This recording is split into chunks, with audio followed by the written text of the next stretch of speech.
व्यक्ति तो यही सोचता है। बहुत सारे लोग आते हैं, बंसल जी कहते महाराज जी हमारे जतारा आ जाना, हमारे जतारा आ जाना। कहाँ पर? जब 4 किलोमीटर बाईपास पे आएंगे तब कहेंगे महाराज जी हमारे जतारा आ जाना। और नहीं आए सो कहे महाराज जी काहे नहीं आए, हम तो खड़े थे दरवाजे पर। तुम दरवाजे पे खड़े रहते रहना ना, जिनको जरूरत है वो ले जाएंगे। आज कितनी कितनी कितनी विसंगति और कितनी विपरीतता है। करना हमें कुछ है नहीं चौधरी जी, आपको नहीं बता रहे हैं। ऐसे भी जीव है, करना कुछ है नहीं है, चाहिए तो सब कुछ पर करना कुछ नहीं। कितनी कितनी कितनी विपरीतता मोदी जी आपने उपस्थित करके रखी है। वह चाहते तो हम सब कुछ है, पर लेना तो बहुत कुछ चाहते हैं, पर देना कुछ नहीं चाहते। नहीं चाहते, नहीं चाहते। मैंने पहले भी कहा था और 4-5 दिन से हम लगातार समझ रहे हैं, अगर धर्म रथ के कोई 2 पहलू है तो एक श्रमण है, साधु है, और दूसरे श्रावक है। श्रावक नहीं व्यवस्था बनाएंगे स्वयं के लिए तो कभी भी दूसरे चक्के की व्यवस्था नहीं बनेगी। सोचने समझने जैसी बात है।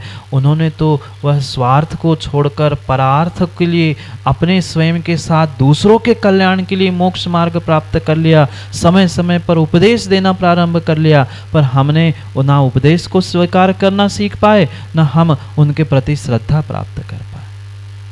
स्वयं को व्यवस्थित करना चाहते हैं, समाज को व्यवस्थित करना चाहते हैं, पर उनकी व्यवस्था हमें नहीं बनानी है।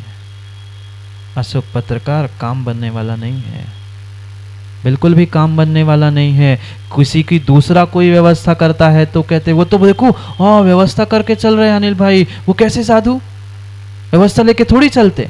हम तो बनाएंगे नहीं, पर दूसरा कोई श्रावक बना रहा है तो उनको भी बनाने नहीं, क्योंकि आज का इंसान इंसान थोड़ी है। कह दूं क्या? मंदिर में कहा था मैंने, आज के धर्मात्मा, आज के इंसान, आज का मनुष्य उस खेत में खड़े, मस्त ना, खेत में खड़े जैसा वो मस्त खड़ा होता है ना, ऐसे ही आज के धर्मात्मा है। बस धोती दुपट्टा पहन लिया, बहुत अच्छे से पूजा करने का ढोंग कर लिया। लोगों को यही लगता है कि इसके जैसा तो धर्मात्मा पूरे भारत में ही नहीं है, पर ना बेचारा स्वयं धर्म करता है, ना दूसरे को करने देता है। उस बिजू के समान। बिजू का देखा सौधर्म जी? बिजू का देखा?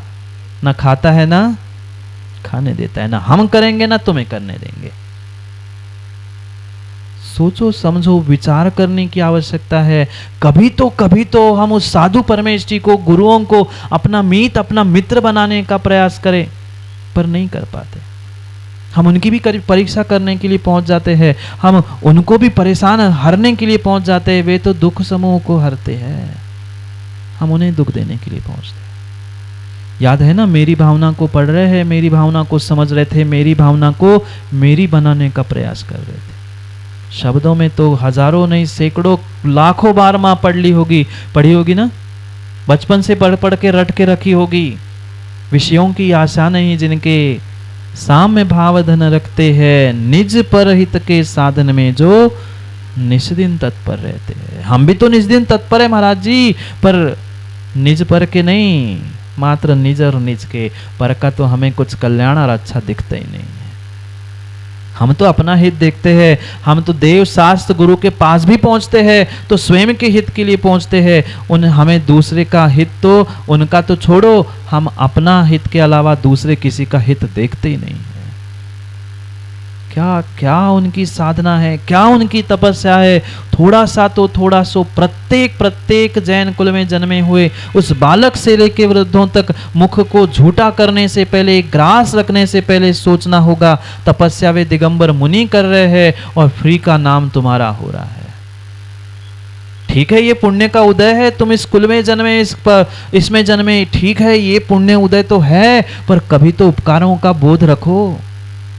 कभी तो उन उपकारियों ने किए हुए परम उपकारों के बारे में एक क्षण तो दिन में पहले, सबसे पहले उठने के पहले, कम से कम उठने के पहले नहीं, मुख को झूठा करने के पहले ये कभी सोचा कि आज जितने धरती के देवता है, जितने दिगंबर मुनिराज है, उनके आहार कैसे हुए होंगे।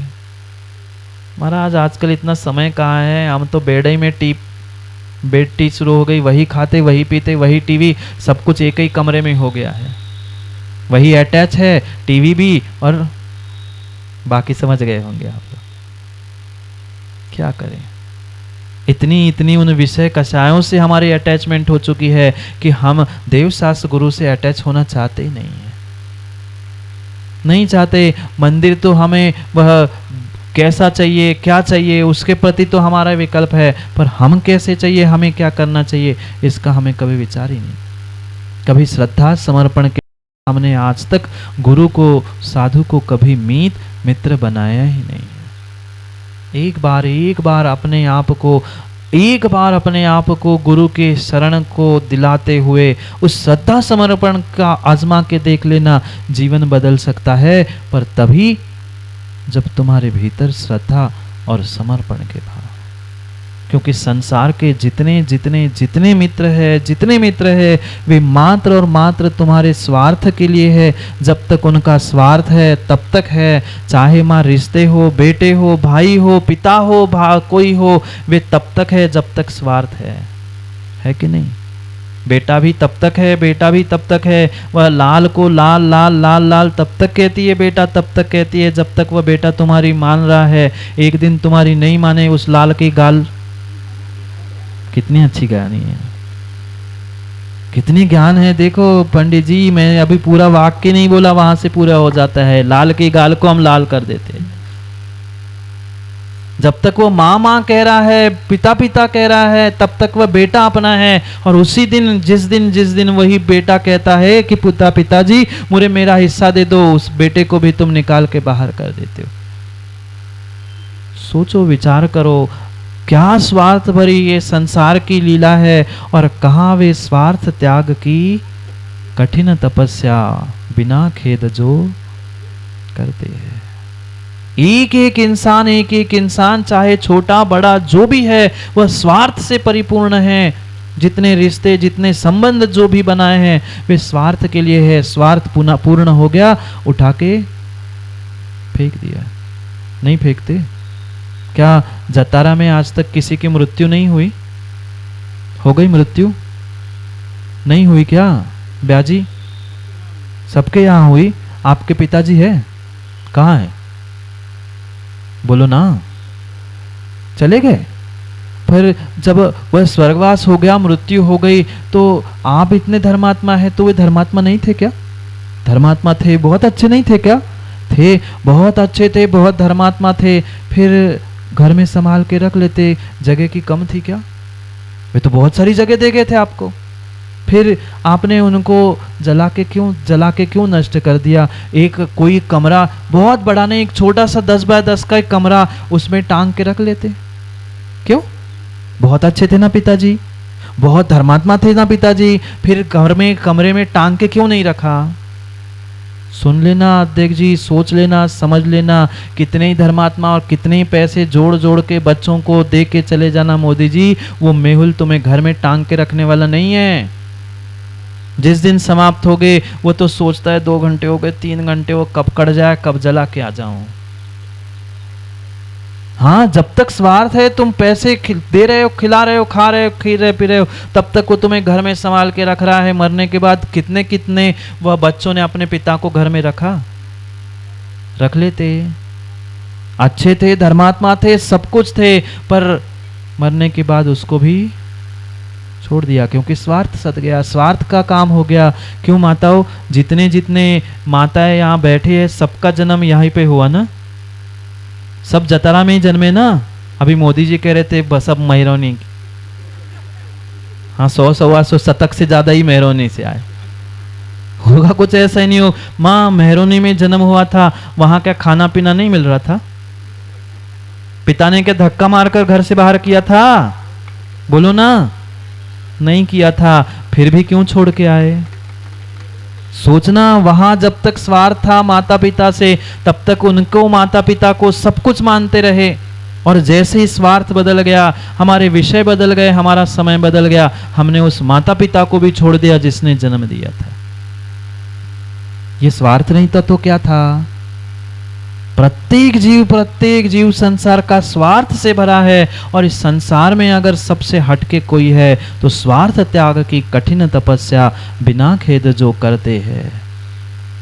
ऐसे वे दिगंबर मुनिराज ही जो मात्र और मात्र स्वार्थ में नहीं। ठीक है, कुछ साधना स्वयं के लिए तो करते हैं, पर प्रत्येक साधना और प्रत्येक कार्य में कहीं ना कहीं उनका परार्थ छुपा होता है, कहीं ना कहीं उनका दूसरे के प्रति, समाज के प्रति एक उपकार का भाव और हित का भाव छुपा होता है। पर क्या करें, हम आज तक उनकी भावनाओं को, उनके विचारों को और उनकी सोच तक हम पहुंच ही नहीं पाए।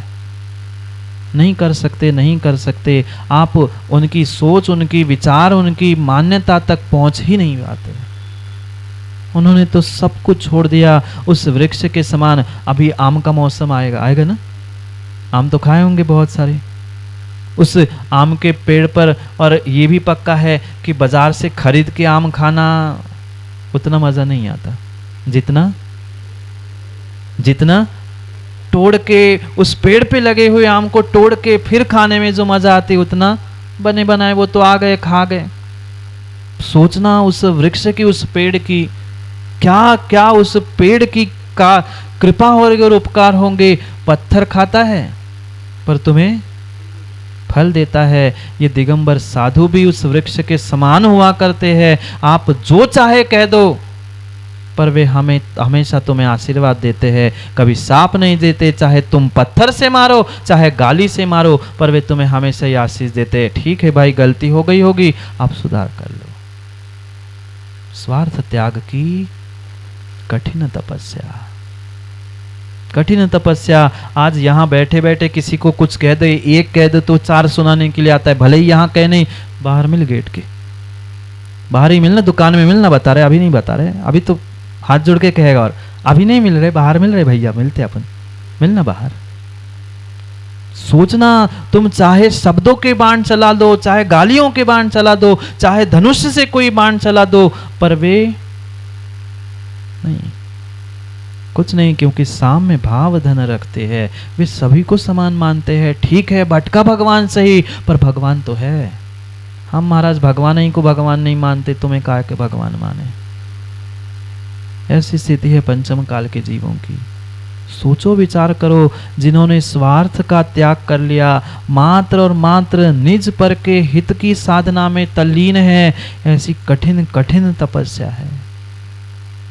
एक समय के लिए, चंद समय के लिए तो हम भूखे प्यासे नहीं रह पाते। एक आध बार उपवास कर लिया तो कितनी बार कहते हैं माँ, पर्युषण में किए होंगे ना उपवास।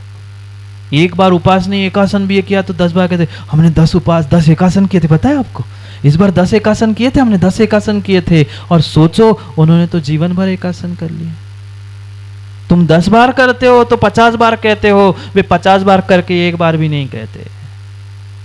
ये कठिन तपस्या, कठिन तपस्या, वह कितनी कितनी कितनी अलौकिक बात है। सोचो, विचार करो। माताओं, कितनी बार मुनिराज आहार करते आपके? आपके मुनिराज, आपके साधु, आपके गुरु कितनी बार आहार करते हैं? जोर से बोलो ना। दिन में एक बार भोजन करते, एक बार तुम आहार दान देते हो। और लेते कितनी बार हो? लेते कितनी बार हो? जब समय मिले, जब समय मिले, चाहे 11 बजे हो, 12 बजे हो, महाराज जी ऐसा हो गया, अब कुछ करो। क्यों अशोक जी पहुंच जाते ना, पहुंचे थे परसों। सोचना, विचार करना, एक बार लेना और कई बार देना, यह है स्वार्थ त्याग की कठिन तपस्या। वो भी बिना खेद जो करते हैं। हम तो 50 बार गाते हैं दुखड़ा, हमने इतनी मेहनत की, हमने इतनी तैयारी की, सिद्ध चक्र विधान की, हमने जो करो, हमने वो करो। अनिल भाई क्या किया? बिना खेद जो करते हैं, वो साधना भी करते, तपस्या भी करते हैं। एक बार आहार करके तुम 50 नहीं 500 बार मांगने आ जाओ, 500 बार आपको उपदेश देने के लिए तैयार होते। क्यों? क्योंकि वो बिना खेद तपस्या करते। हम एक बार तपस्या नहीं करते, 50 बार सोचते। 10 बार वो 10 उपवास किए तो पर्युषण के बाद हमें वह सम्मान चाहिए, प्रशंसा चाहिए, बग्गी में घूमना है, पता नहीं क्या क्या चल रहा है। चाहे तुम अच्छा कहो, बुरा कहो, वे अपने साधना में, कठिन तपस्या में लीन है। और वो भी बिना खेद, बिना खेद, कोई खेद नहीं, कोई खेद नहीं, कोई खेद नहीं। अध्यक्ष जी सोचो, विचार करो, कितनी बार आहार? एक बार। आप लोग भी एक बार। हम तो बार बार भोजन करते हैं, पर फिर भी कुछ देने का मौका आता है, कुछ करने का आता है, हम ही होते ना चौका लगाने वाले, और कोई नहीं मिला। आ गए मोदी जी पे होका लगाओ कहने के लिए, उनसे कह देते पड़ोस में मोदी तो बैठिए, हो गया कल्याण, हो गया कल्याण, हो गया कल्याण। तो हमें तो गदगद भावों से ये सोचना था, माँ ये सोचना था, ये विचार करना था कि अरे वे तो भावी सिद्ध है, कुछ पर्याय में वो सिद्ध बनेंगे, जब सिद्ध बनेंगे तो दूर से हाथ ही जोड़ पाऊंगा। आज भावी सिद्ध मेरे नगर में मेरे द्वार पे खड़े हैं, उनके हाथ पर ग्रास रख के मैं अपनी पर्याय को धन्य कर लूं, ये भाव हमारे कभी आए नहीं। क्योंकि खेद होता है, हम ही होतना, हम ही करने पड़त है, कोनो लगाता ही नहीं है चौका। हो गया कल्याण। दान तो दिया, पैसे गए, मेहनत गई, सब गई, पर मां सब मेहनत पानी में चली गई। वही सोचते क्या सौभाग्य, क्या सौभाग्य है मेरा कि 3 लोक के नाथ बनने वाले जो भावी सिद्ध है, ऐसे साक्षात बनने वाले सिद्ध वे दिगंबर मुद्रा अरिहंत की मुद्राधारी आज मेरे दर पे खड़े, मेरे दरवाजे पड़े, कितना बड़ा सौभाग्य है। ये भाव आज तक हम ला ही नहीं पाए। वे तो कठिन तपस्या कर रहे हैं, बिना खेद की कर रहे हैं, पर हम तनक तनक सी बातें में खेद नहीं, हम तो खेद नहीं करते मोदी जी, हम तो खोद देते। हम खेद नहीं करते, हम तो खोद ही देते जाके। खेद नहीं करो, खोद नहीं करो, खोज नहीं करो, अपने में ही खोज करना है तो कर लो, उस खेद को छोड़ दो। एक बार लेना और कई बार देना, क्या तपस्या है। हम एक बार नहीं कई बार लेके एक बार भी देने का समय आता है तो मुंह लटका के बैठ जाते हैं। क्या करें, क्या करें, क्या करें। अभी जीवों ने समझा ही नहीं है कि धर्म और धर्म की व्यवस्था क्या है। सोचो, विचार करो। एक स्वार्थ में जी रहा है और एक स्वार्थ को छोड़कर परार्थ के लिए जी रहा है। कठिन है, कठिन है। उनकी एक एक चर्या उनकी कठिन है। जहां तुम विषयों में रचे हो, उन्होंने पूरे विषयों की आशा ही छोड़ दी है। देख लेना, छोटे से उस बालक को भी चलते चलते किसी ने पीछे से उसकी चड्डी खींच ली तो देखा कभी? तुरंत पकड़ के भागता है, रोने लगता है। कल एक वैयावृत्ति में आया था बालक, उसको उठा के ले जा रहे थे और उठाते समय थोड़ी सी उसकी चड्डी ऊपर नीचे हो गई, तुरंत रोने लग गया उसको पकड़ के। सोचना, विचार करना, क्या उनकी वह दिगंबर मुद्रा होगी। ना विषय ना वासना, थोड़े से तुम्हारे परिणाम खराब हो जाते हैं। वह शरीर में कहीं ना कहीं विकृति आती है, पर क्या उनकी वह चर्या है। अंतर विषय वासना वर्ते, अंदर विषय वासना वर्ते, ऊपर लोग लाज भारी। याते परम दिगंबर मुद्रा, धार सके ना दीर्घ संसारी।